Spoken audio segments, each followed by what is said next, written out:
Hello everyone, welcome back to Holi special mini blog. আজকে ছিল আমাদের কলেজের বসন্ত উৎসব। So, চলো মিনি ব্লগটা স্টার্ট করা যাক। আমি ফুল রেডি হয়ে গেছি। এখন অনামিকা আছে ক্যামেরার পেছনে, ও রেডি হয়নি, আর অভি আসছে। এখন আমরা তিনজন যাব কলেজে।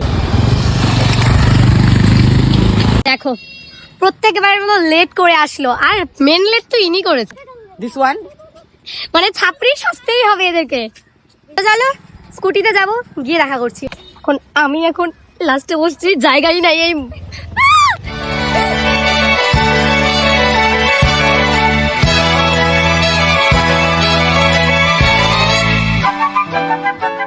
আমরা কলেজে চলে এসেছি, আর এটা হচ্ছে আমাদের কলেজের বসন্ত উৎসবের ডেকোরেশন। কেমন লাগলো কমেন্টে জানিও।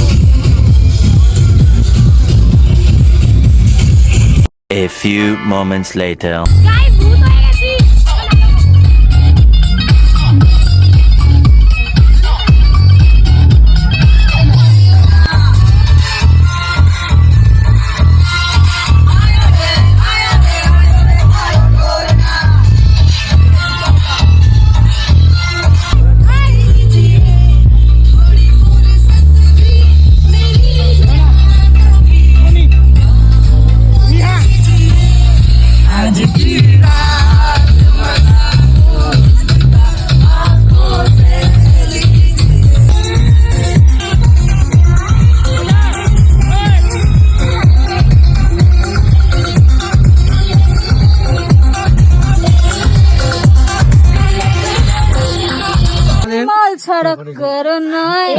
নেশা করেছে আমাদের বান্ধবী, নেশা করেছে। আমরা তো রক গেলে পুরো ভূত হয়ে গেছিলাম, আর লাস্টে দেখো অনামিকা এখানে কি নাটক করছে, মাল খাওয়ার নাটক। যাই হোক, তো আজকের ব্লগটা এতটুকু ভালো লাগে, লাইক কমেন্ট শেয়ার অবশ্যই করো, আর চ্যানেলটা সাবস্ক্রাইব করতে ভুলো না। Bye bye.